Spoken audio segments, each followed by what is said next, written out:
Hello, everyone, and welcome to another edition of the Dentzel Domain on Red State Talk Radio. I am your host, Ed Dentzel. I always like to put that pause in there, get you wondering for a little bit if it is actually me on the microphone, but nobody else does the show except me. I just have a little bit too much of an ego to maybe let somebody else do it, kind of a substitute host. I was thinking about that as I was, since Prince has died, I've been listening to a lot of his music, obviously, since, as I predicted, once he died, you can now find all of his music all over, for example, YouTube. Not maybe on Spotify. That thing takes a little bit more doing to get music on there, but on YouTube, if anybody can just upload a song to YouTube, they're doing it now. So I'm listening to a lot more Prince music than I ever have probably in a long, long time. And you start going back, you go maybe like on Wikipedia, and you start reading about his old albums going back to the 1980s with Purple Rain, 1999, and those albums before that. I don't even know if people realize that, he had maybe 4 albums with Warner Brothers before Purple Rain, or before 1999 even.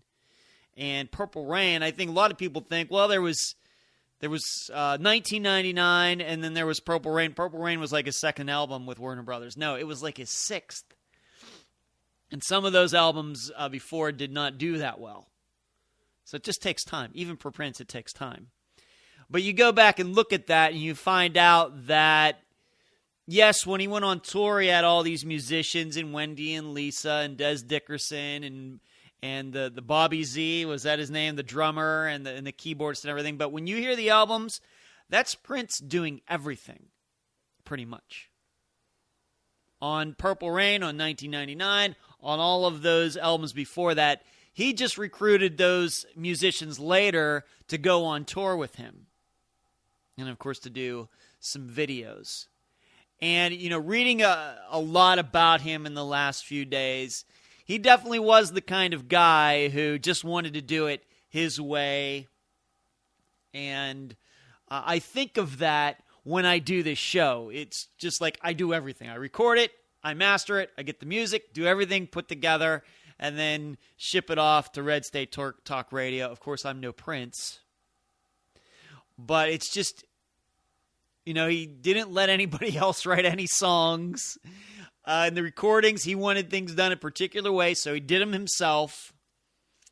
Just a unique guy, and probably really, as much as you can, maybe that can be seen as sort of a positive, very independent guy, self-determined, it very well could be that in the end, maybe that was a weakness as well. Could be. That those types of people, they tend to surround themselves with a lot of yes men and yes women.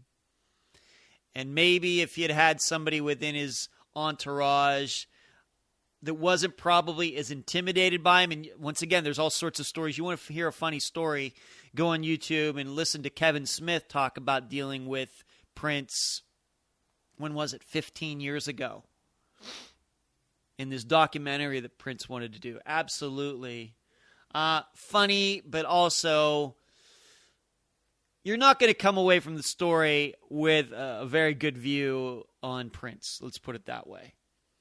But you see that, and then you understand, well, maybe that is the reason that enough people didn't give him a hard enough time about his health. And if he did have an addiction to painkillers or something like that, we'll see. We'll find out what eventually got him. Too many of these people surrounded by yes men. Just like Michael Jackson. Same kind of thing. So, but it's fun to listen to Prince's music and being able to have access to it now. Totally reminds me of the mid-1980s when I was 13, 14, 15. It was a good time. One more thing before I get started with tonight's show. Deflategate has not gone away. I'm just kind of over it. I can't believe that it was appealed and now Tom Brady's going to miss 4 games. Really? The New England Patriots, I despise them more than any other team in the NFL. I'm a Pittsburgh Steelers fan, and you'd think that it would be the Baltimore Ravens. It's not. I have at least some respect for the Baltimore Ravens. I have no respect for the New England Patriots. I actually want to see Tom Brady out there, and I want the Patriots to lose with him as their quarterback. I don't want them to have any excuses about why they don't win a Super Bowl, and I happen to believe that very soon Tom Brady's going to go downhill like Peyton Manning did. And you know what? I want to see it. And the only way you can see that is if Tom Brady plays, not if he's suspended. I just wish the whole thing would go away. I was kind of into it at the beginning when it happened last year, the year before, whenever that popped up. I'm over it now. Just completely over it. Let's just forget about it. Let's just move on. Let's get to the show. Speaking of sports, Curt Schilling, I've been meaning to talk about. This is kind of a little bit of an old story now, but I've been meaning to get to it, but it just run out of time. When you only got an hour, you just got to pick your stories. I don't have 3 hours where I can just ramble and ramble and ramble on and fill up time with words. So I have to pick what I'm going to talk about in this hour and get right to it sometimes. Most of the time. And so you have Curt Schilling tweeted something about the North Carolina transgendered bathroom law that those were words I never thought I'd put together in my life. And he got fired. Now, you should know that this isn't Curt Schilling's first run-in with ESPN. He was on a baseball show. He was a host of the, Sunday Night Baseball show. And he did something that got him kicked off of that. And they replaced him with a woman who I think is still doing the hosting, and she probably does a fine job. I really don't care. But now he has done this, and ESPN didn't like it, and they fired him, and conservatives are all in an uproar about this.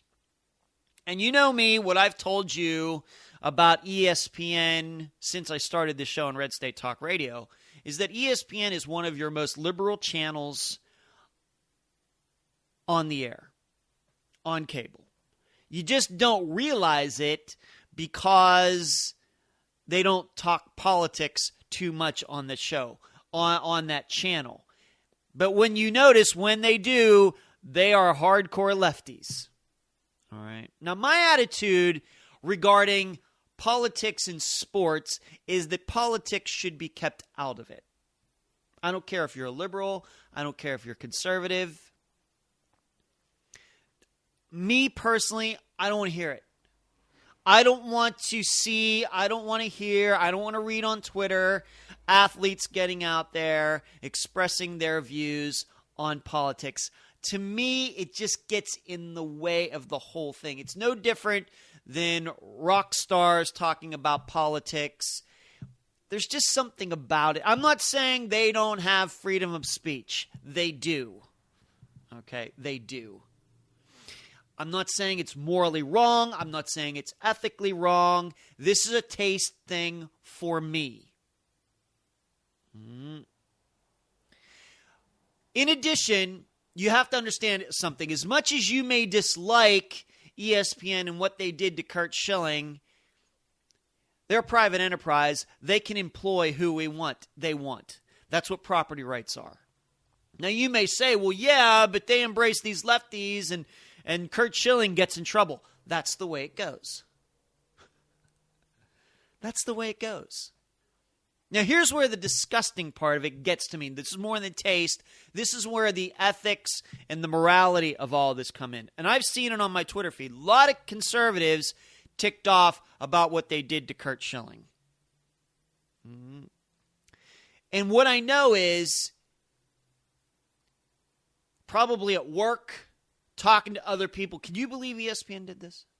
Can you believe that they dumped Curt Schilling because of that bathroom law in North Carolina when we know that bathroom law is what North Carolina needs? Go on and being so ticked off. What do people do when they get home? Oh, the baseball game's on ESPN. We got to turn it on. There's a post up on Ricochet.com, one of my favorite sites. And the title of it is something along why conservatives lost, something like that. And it's done by one of the members, not by anybody famous at Ricochet.com, just by one of the members at Ricochet.com. And it's gotten a lot of comments. And I read the post. I don't necessarily agree with it. I think it's a little too simplistic, written by a person who it doesn't sound to me really understands what has gone on over the last 20, 25 years. My opinion. But to use that phrase, why conservatism has lost, or why conservatives lose, this ESPN story is a perfect example of it. Because we do have conservatives who will get on Twitter, say that ESPN shouldn't have fired Curt Schilling, love Curt Schilling. I don't know what kind of guy Curt Schilling is. I don't know. Do I have to defend him? Do I have to do this? If I don't defend him, does that make me a bad conservative? I don't know. What I do know is that it's weird that conservatives would complain about ESPN getting rid of Curt Schilling and then get ready to watch a football game or baseball game on ESPN. That's why conservatism loses. That's why. Now, don't look at me. I don't have ESPN. Don't look at me. It doesn't bother me that they fired him because they have a contract with him. They can fire. They can hire who they want. I don't pay for ESPN. I don't have cable. I don't have Dish Network or whatever it's called these days. I don't even know. I don't have it. So don't look at me. I am not the hypocrite here. That's why conservatism loses. I've tried to tell you about this. Are you living your values? When whatever comes out of your mouth, is it consistent with your actions? That is why conservatism loses. If you don't like what ESPN is doing, don't watch. Don't turn it on. Don't have cable. Now, it seems to me that some people are getting the message. I'm not sure it's politically motivated because we've done that story on this show before, how ESPN is losing viewers year after year after year. But I don't think it's because of them firing Curt Schilling, of course just happened recently, or the kind of politics that are on that show or on that channel when politics pops up. The reason people are getting rid of it is because there's just other choices now. And people are getting sick of their cable being bundled. They're getting sick of the fees. It's getting too expensive when they can get Roku, Hulu, Netflix, whatever else to entertain themselves and their families. On top of the fact that if you look really hard online, you can find these games without ever having. Now, I know it's technically illegal, but it can be done.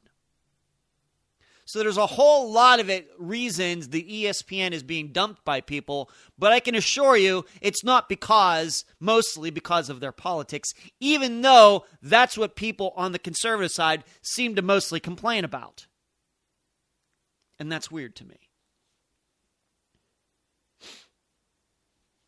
You say to a conservative, well, why don't you get rid of ESPN because it's a liberal channel? Oh, I'm not going to do that. I'm not going to get rid of my cable. I'm mad about what they did, and they shouldn't have done it, but I need my football. I need my baseball. I need my basketball. I need my sports center. I know that they're liberal, but I need it. But you're going to complain about what they did to one of their employees at the same time. I just don't get it. I think that the reason, I've told you this over and over and over, the reason that we lose is because we're not consistent enough. That's a fact. We say one thing, we tweet one thing, and then when it's convenient for us, we do something different. When we really get painted into that corner about not having ESPN and missing our games or having our games, we pick having our games and watching our games. I'm telling you, people, it's not that tough. I gave you an example from my own life this past year. My Pittsburgh Steelers picked up Michael Vick, a guy who I believe is not a good guy. I believe it's been a show. He tortured dogs, killed dogs, was responsible for dog fighting. I didn't watch the Steelers all season. Didn't watch them. And you know what, people? It wasn't that difficult. And I like football, and I like the Pittsburgh Steelers. You just find other things to do. And you'll find out how liberating that can be. So if you're really, really mad, all you conservatives out there who are tweeting and emailing and commenting and blogging about how ESPN shouldn't have done that to Curt Schilling, are you willing to drop ESPN because of it? If not, it's all just talk. It's all just talk. And don't tell me, this isn't like your job, like you just have to grin and bear it because you have to go to your job and you have to pay your bills. It's just sports. That's all it is. Not that important. Fun. But just entertainment. And if you can't get rid of some sort of entertainment that goes along with your values, then guess what? You're the problem. Now, if you never said anything, and you just said, well, I don't like it, but they have the right to do that, then just leave it at that. There's another part to this that I think should be mentioned from ESPN's point of view. Here's what I know. I think that politics, just like religion, are the two most divisive topics in the world. You don't bring up politics, you don't bring up religion in groups of people where you don't know what people are thinking. Because surely if you do that, before long, there's going to be F-bombs being dropped. Okay? You have to think of it that way. To continue that progression, what happens is if you have Curt Schilling, who's tweeting out all this conservative stuff, and then you have a co-host of his on a baseball show who is tweeting out all sorts of liberal stuff. Do you think that stuff is going to be put to the side when they get together for a baseball game? And they're sitting in the booth for 3 hours, 3.5 hours through commercials. Do you think that they can pretend that they each don't know what the other thinks about the politics of the day? What I'm asking you is, do you want a political discussion to pop up in the middle of your baseball game? Probably not. Probably not. But I'm sure that is a consideration when ESPN starts seeing all of their hosts, because how many of them, their hosts, and I know some of them are liberal because of what they've tweeted and what they've said. I know. But how common is it? I don't know. I don't know. But I think that's probably what ESPN is looking to avoid too. Yes, they don't like Curt Schilling's politics, but I also know that ESPN wouldn't be too thrilled if a political discussion popped up in the fourth inning of Sunday Night Baseball, where guys were going back and forth about something that never has to do with the game. ESPN doesn't want it. You don't want it. So in that context, do you really want your sports heroes and sports broadcasters to be talking that much about politics? Or do you want to control them? Do you want to say, well, they're allowed to say anything they want on Twitter, but when they do their game, I don't want to hear it? Oh, I see. So you're the one who wants to control them. They have free speech as long as it's on Twitter, but you don't want to hear any politics when you watch your game. Boy, that's pretty convenient for you.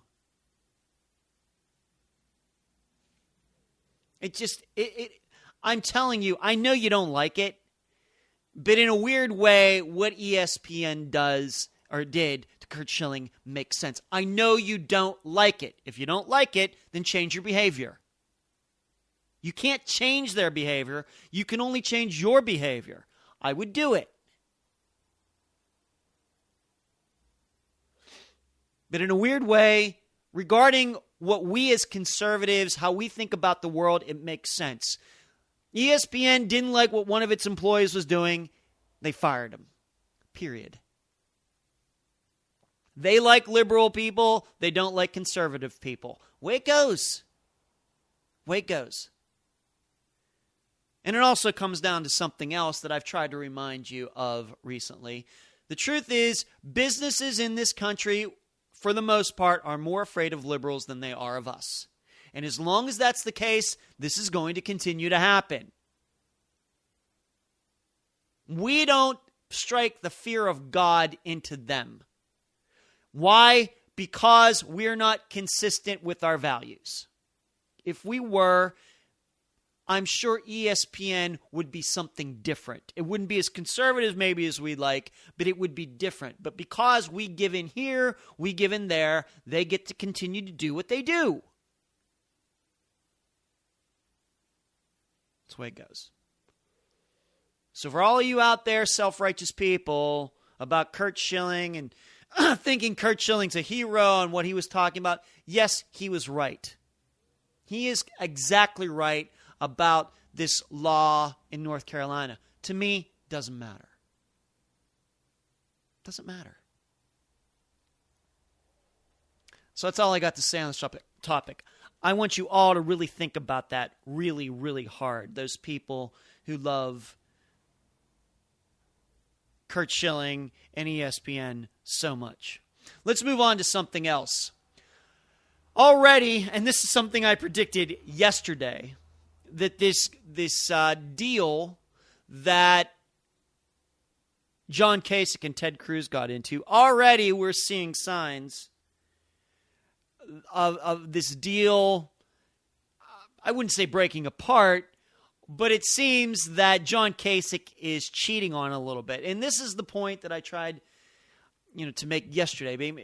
Didn't know it was going to happen so soon. Didn't know when I said it that a day later I'd be saying, yep, this seems like this agreement, this handshake wasn't as solid as we were led to believe. But what has John Kasich said regarding Indiana? He said, he expects his voters to vote for him in Indiana.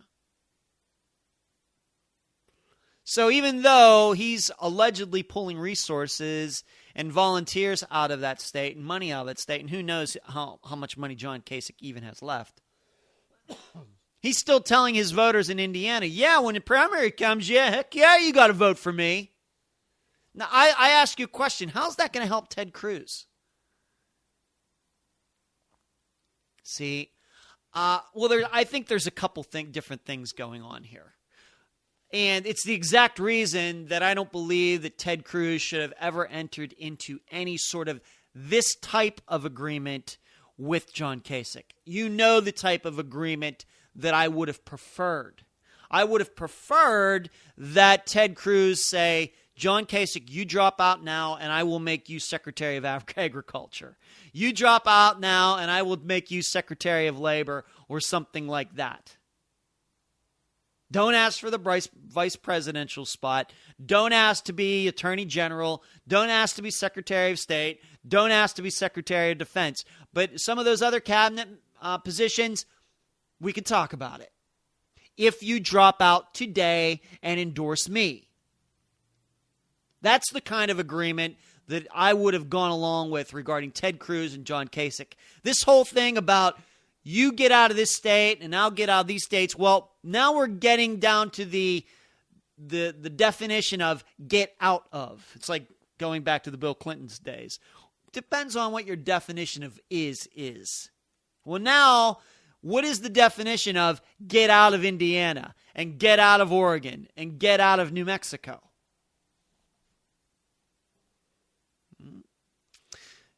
John Kasich is a guy who cannot be trusted. The stories are out there if you want to read them. He is not known as being a very good guy. What you see out there is a little bit of a show. A little bit. He's known as being a complete a-hole behind the scenes. Once again, if you want to believe it, I'm not there, but the stories are there. Whereas it's hard finding any stories about that, like that about Ted Cruz. Although I know people dislike him for just being genuine. So what are you going to do? It's another reason why I didn't like Ted Cruz making a deal with this guy. I don't know if he could be trusted. But there's also the ego part of it. There's that ego part of it because, one of the problems is Indiana, where the deal was made that John Kasich would get out of that state. Indiana is right next to Ohio, John Kasich's state. He's the governor of that state. That's why it also didn't make much sense to me that he would so easily go along with a deal to get out of a state that was right next door to his own state. Didn't make a lot of sense to me. There's another part of this that seemed weak, that I knew was going to come up, is that if John Kasich gets out of Indiana, what kind of message does that send to his supporters in Oregon and New Mexico, no matter if Ted Cruz gets out of those states or not? What the message does it send? It sends the message that John Kasich is at least a little bit giving up. And I'm sure that's not the message that John Kasich wants to send to his people in those two states. And I'm sure as soon as his people in New Mexico and Oregon found out about this, they started emailing his crew, started calling him and asking, "You mean, after all this work, now I know that Ted Cruz is going to get out of the state, but you're going to dump Indiana. What do you think that's going to do for our get out the vote efforts here in New Mexico and Oregon? What do you think there, John?" And then that's all it would take for John Kasich and his people to start to backtrack. And that's where this statement, "Well, I want my people in Indiana to vote for me." Why? Because he can't say, "I want my people to vote for Ted Cruz." Why? Because then he knows it's going to hurt his chances in Oregon, New Mexico. This is horrible. It was a bad idea. I told you yesterday that I thought that this deal was made out of fear, not out of logic or the facts on the ground. I think that for the first time you saw Ted Cruz and his campaign flinch a little bit, which is not good. Because I think a lot of people who aren't even as schooled politically as I am, those types of people, they're going to see it. And and from a Kasich point of view, let's, try to put myself in, the Kasich camp is like, well, if we get out of Indiana and Ted Cruz does really well there, how do we know he's just not going to blow off this agreement and go to New Mexico and Oregon anyway? Then what do we have against him? We ain't got nothing on him. So there's that part of it too. And it may be that Ted Cruz was planning to do that. That very well may be. And John Kasich, though, has just got to that, what kind of button do I want to call it? They want to get to the breaking of the agreement button first by telling all the John Kasich people in Indiana, yeah, we want you to vote for John Kasich no matter if we're getting out of this state or not. It was a bad deal. And in fact, it could be that this kind of deal could even make it easier, not that it's going to be easy, but easier for Trump to get to that 1237 number. Because now it could be Cruz and Kasich are going to be going back and forth, asking each other, well, I thought you were going to do this. Well, I thought you were going to do this. Well, I thought you were going to get out of Indiana. I thought you were going to get out of It's just horrible. Horrible. And I called it here first. I'm not the first person to say it, but I definitely believe it. And then on top of that, we have everything that's happening today in those states where Trump is going to roll over everybody in those northeastern states. So it's kind of a bad poop sandwich the last couple days for Cruz supporters and Kasich supporters, but I really don't care about them anyway. I got to go to the break. You've been listening to the Dentzel Domain on Red State Talk Radio. The voice of American conservatism. WRS Digital, Red State Talk Radio. And we are back at the Dentzel Domain on Red State Talk Radio. Let's move on to something else. Unfortunately, we're going to continue to talk about bad decisions that I think Ted Cruz and his people are making. And this is, they are vetting Carly Fiorina as a possible vice presidential candidate. I want you to know, personally, I have nothing wrong with Carly Fiorina. And in fact, I enjoyed her being in the race. She was very good at the debates. Really knows how to go after Hillary Clinton. Really made that a point of her campaign. And probably said the most damaging things about Hillary Clinton as anybody did while she was in the race. But it's weird to me that she would be the first person considered, that news would get out. Now, we don't know what's going on behind the scenes. But you get the impression that the Ted Cruz campaign their first look is at Carly Fiorina. Here's the problems that I have. And I know maybe in the past I've said some nice things about her and maybe even said that she would make a good vice presidential candidate. But what I don't like is the idea of her being first on the list. It's the first name that pops up. Because you have to remember some points about Carly Fiorina. She's not that conservative.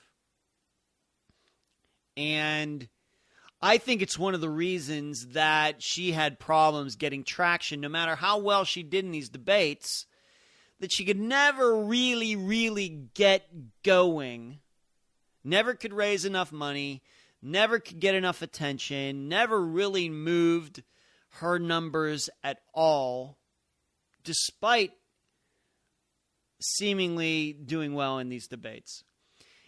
And I personally think it's not because she's a woman. It's not.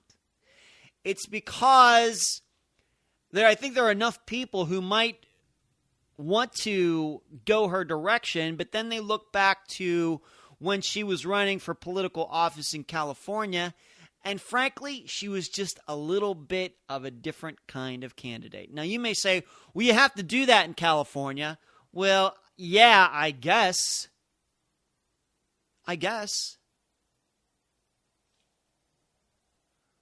But, to me, it's not even her, whatever went down at Hewlett-Packard while she was there. I really don't care about that. I wasn't there. I don't know. I'm sure there were, when cuts have to be made, and all sorts of people are going to do all sorts of complaining. The truth is, probably as CEO of Hewlett-Packard, she was probably somewhere in the middle. She wasn't that great. She wasn't that bad. She had to do some things that some people didn't like, and then she herself, that were probably good decisions, but on the other hand, she probably made some bad decisions. Probably. I'm willing to cut the difference right there in the middle. I wasn't there. I don't know. You know, it's like divorce. It's his story, there's her story, and then there's the real story. But as far as her politics, that's very much on the record and how she ran in California. And she was a different kind of candidate than she was when she was trying to get the nomination in the Republican Party. That bothers me. Okay, first of all, that bothers me. I don't know. I really like what she said as running for nominee, but I don't know if it's all believable or not. Especially if she's going to be put with a guy like Ted Cruz, who is pretty consistent. That's kind of strange to me. Some people might try to draw a correlation between Ted Cruz and possibly making Carly Fiorina his vice presidential running mate, like what Reagan did with Bush 41 in 1980. So Reagan was the conservative. Bush was kind of from that Rockefeller, Gerald Ford camp. And Reagan, in a way, reached across the aisle and made Bush his vice president, even though the two didn't have a ton in common as far as their backgrounds, and their politics were somewhat different. And, of course, Bush 41 was head of the CIA at one point. But the difference, I think, here is that in that case, Bush 41 actually won some states in those primaries back in 1980. A lot of people forget that. That it wasn't just like he ran and was just an also ran and Reagan just kind of picked him out of a crowd. George Herbert Walker Bush won some states in 1980 and beat Reagan in some of these states. So Reagan had a perfectly fine reason to choose him because showed Bush 41 he was a winner, even though it was decently popular, even though Reagan kicked his butt in the nomination process. It kind of made sense. That's the reason that Ted Cruz looking at Carly Fiorina doesn't make as much sense as that, because Carly Fiorina didn't win anything. She did not have a noticeable, considerable amount of support. A lot of people said a lot of nice things about her. You can go back to that time between August and whenever she dropped out. A lot of bloggers who are otherwise conservative said a lot of nice things about her. She just couldn't do anything. So, given that, it just seems like it would be odd that her name would pop up first. Now, what I really fear is that the only reason the Cruz campaign is looking at her is because she's a woman. That drives me nuts. Because that's not how we are supposed to think. This is no different than the points I've made in the past regarding a woman like Mia Love in Utah. If she was a white guy, nobody would care. If her name was Mike Love, and he was a white Mormon guy, nobody would care. He'd just be Mike from Utah. But we'll get all excited. Oh, she's black. And oh, she's a woman. And those groups, they usually don't like conservatives. And suddenly we're getting into the profiling that liberals do. You know, it's like, see, black people like us. Black people can think like we do, see? We have this inferiority complex regarding this. And we shouldn't, because we don't think that way. It doesn't matter what they think of us. It only matters what we think of us.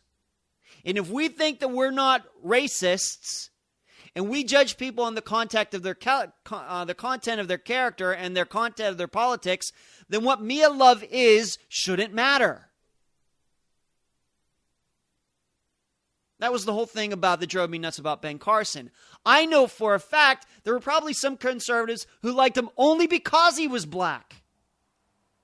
Once again, because of this guilt complex that we've built up over the years. It is not true. We are not racist. We do not have to prove that to anybody. We're not.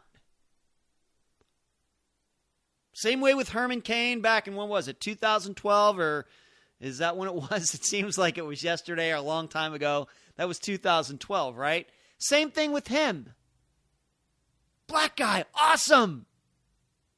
Shouldn't matter. Shouldn't matter.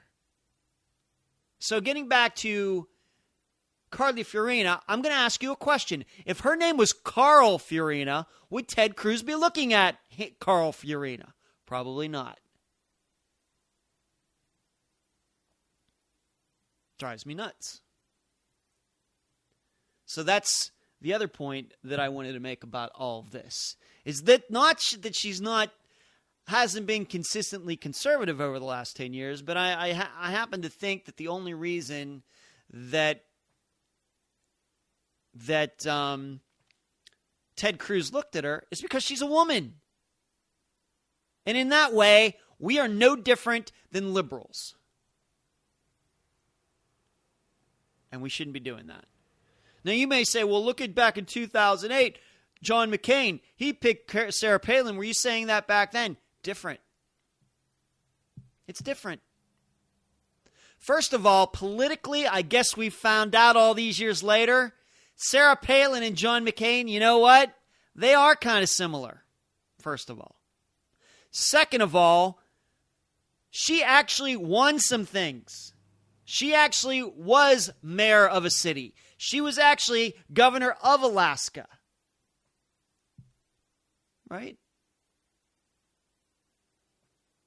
On top of that, she kind of was picked out of nowhere. Nobody had even heard of her before he picked her. So she wasn't even as high profile as Carly Fiorina has been over the last 6 months. So it's kind of different. It's kind of different. Now, may I say in the end that John McCain might have picked her because Sarah Palin was a woman? Maybe. Maybe. But she does have she had that political resume that would have gone well with being vice president of the United States. Now, given what's happened 8 years later and what we know happened to her since then, maybe not. But I happen to think that maybe Sarah Palin, governor of Alaska in 2006 or 2007, is a different kind of person than Sarah Palin in 2016. It seems to me that the celebrity has gone to her head, as it does to a lot of people. So very well may be, had John McCain won and Sarah Palin been vice president, she might have stayed kind of a person who was a little bit of an enigma, a little bit of a secret, a person that we didn't know about too much. She would have been quirky. She would have given a lot of speeches, but here's what I know. Had John McCain been president for the last 8 years, Sarah Palin wouldn't have had the 10 different reality shows that she's had. And I think that probably would have affected her in a good way. I happen to believe that. So it's different between John McCain in 2008 with Sarah Palin and Ted Cruz taking a look at Carly Fiorina in 2016. Just don't like it. I'm not saying that her name couldn't pop up somewhere down the road. But I would have liked to, if the last couple days were going to be filled with Ted Cruz looking at somebody for vice president, I would have hoped it would have been somebody who's more consistently conservative.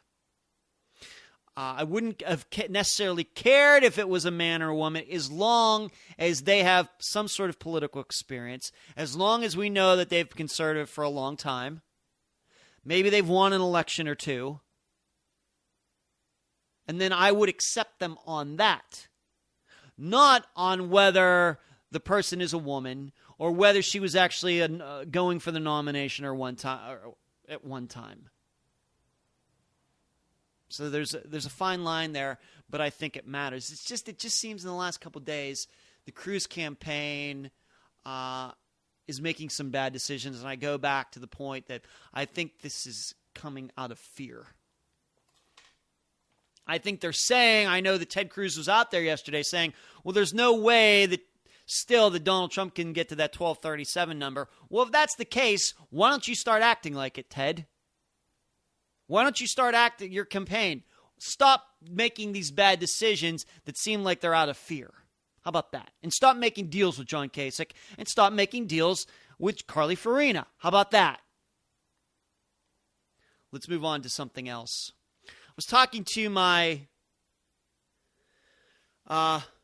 buddy from college about politics. That's what we do. He, of course, comes up on this show maybe twice a week because we share a lot of back and forth.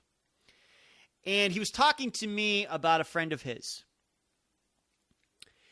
And I think this good friend of mine was surprised to find out that this guy is a pretty strong Trump supporter. And I think the guy, I don't know this person. I'm going to guess that he's the nicest guy in the world. Great dad if he has kids. Great husband if he's married. I'm just going to take for granted. If he's a friend of my friend, I'm just going to take for granted this guy's a good guy. This guy I don't know.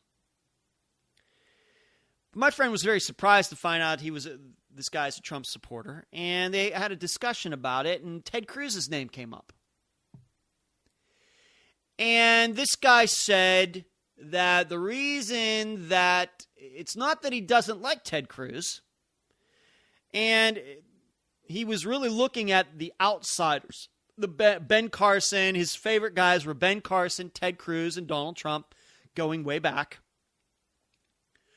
But the concern that he has about Ted Cruz is he doesn't think that Ted Cruz is a natural-born citizen. So now the birther issue is very prominent in this guy's mind. See, this is something that bothers me. Now, here's what I know about this guy, what I think I know about this guy. He's no constitutional scholar. All right? And for the record, neither am I. I don't know if I've read the Constitution more than this guy has. I don't know. I don't know this person. But here's what I do know about Ted Cruz with the natural-born citizen and birth certificate and what Trump has been saying about it.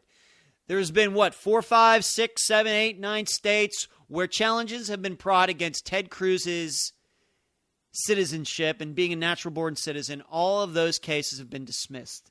Over and over, these judges, who I'm sure otherwise are not politically friendly to Ted Cruz, have decided that Ted Cruz is a natural-born citizen. See, here the problem is, though, this guy doesn't matter. You know why this guy thinks it? And I told this to, you're put in this, when you get into discussions like this, and I don't think that I'm talking out of school here, you hate talking badly about friends of friends. That's always, I know over the years that can be a very, very touchy subject. Where you're friends with a guy it's just not this guy, but any of my friends. But you all go off because, at one point in your life, you're together, you're in school, you all have the same friends. And then once you become adults, some go to college, some go to the military, some don't do either. They go off in your different directions. I moved to Las Vegas. Some of my friends stay in Pennsylvania. Heck, I have a friend of mine who lives in Qatar right now, the Middle East country. He's spread out. And then I moved to Florida, so I have friends in Las Vegas. I have friends in Pennsylvania. You have friends all over. And what happens is then they get new friends. And then once in a while, talk of those other friends pops up. And it makes it, it can cause, I guess sometimes you just have to watch what you say. But I just told this friend of mine, this guy, he just doesn't seem, he seems a little simple-minded. He just seems that way. And I know, for the record, I know that judges get things wrong. We know the Supreme Court, as conservatives, we know that they've done some things in the last few years that we think are crazy. And this goes back a decade, 2 decades. I guess you could go back as far as Roe versus Wade. And so, because judges make decisions doesn't necessarily make them, quote unquote, correct. I get that. The problem I have in this particular circumstance regarding not just this guy, because I know that there are obviously millions of Americans who think the same way as this guy does. They don't know anything. That's the problem. But they will attack it as if to say, yeah, he's not a natural-born citizen. Why do they think that? Because Donald Trump says so. The truth is, before Donald Trump said it, none of these people probably would have ever approached into their mind had they been told, you know what? Ted Cruz, his mother's American, his father is Cuban, and Ted Cruz was born in Canada. Do you think that affects his American citizenship? Do you think that he's a natural-born citizen? Most of those people who now think that Ted Cruz is not a natural-born citizen, a couple years ago would have said, yes, he is a natural-born citizen. But now because Donald Trump says he isn't, and who knows what Donald Trump believes, they've changed their mind. That's what drives me nuts.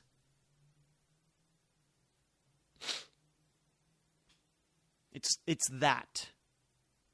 Going on the word of somebody, having an idea about something, and then one politician who doesn't know what he's talking about or is just saying it to rile people up, and suddenly people can be convinced, I got to stay away from that Ted Cruz guy.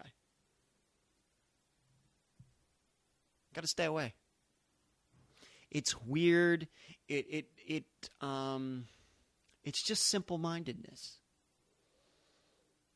On top of the fact that all of these judges in these different states, I know judges get it wrong sometimes, but 9 of them, 10 of them, however many states it is, they all got it wrong, huh? Well, I know what they're going to say. Well, yeah, they just got it wrong. Yeah, Donald Trump's right. Well, it's kind of convenient. Are there any other decisions that you are suspicious about that just happen to go in your direction?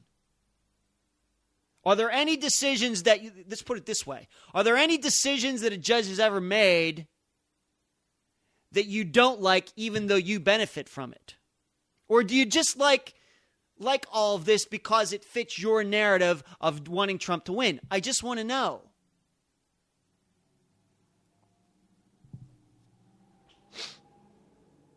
That's what drives me nuts about all of this. I realize as conservatives that we are frustrated by the judiciary. I realize that. And you're going to win some and you're going to lose some. But what I don't think is we as conservatives, we change our mind. We have one particular idea, and then some politician or guys running for office says something different, and then all of us just change our minds. So that's what drives me nuts. I'm not trying to have a double standard here regarding what judges say and are they right and are they wrong. No, what drives me nuts is people who suddenly have become constitutional scholars because of Donald Trump saying something, where it probably never occurred to him in the last 5 years. That's what drives me nuts. And the issue, the real issue as far as getting votes, is that's tough to break through. And that's, I think, why you continue to see this overwhelming support for Donald Trump, despite all of what he says. And that's why I've never been afraid of making fun of these people who support him. Donald Trump, see, how do I do this show? I do this show and then I tell you, you should go out and check all of this for yourself. Donald Trump is not that guy. Donald Trump wants you to listen to him and forget about everybody else. Those are the words and ideas of a dictator. If one of his supporters actually looked up something that he said and found out he was wrong and went back to him and said, Mr. Trump, a big supporter of yours, but I think you got this wrong. You know what Donald Trump would do? He'd make fun of that person on Twitter. That's the kind of character he has. But still, he has all of these people who are devoted to him. I don't get it.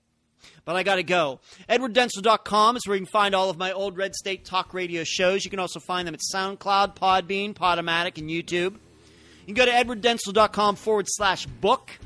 You can download for free the first chapter of my next novel called The Comebacks. You can email me, EdwardDentzel@Reagan.com, Twitter, Dentzel Domain, all one word. You can find me on Facebook and LinkedIn. It's been a pleasure talking to you tonight. You've been listening to the Dentzel Domain on Red State Talk Radio.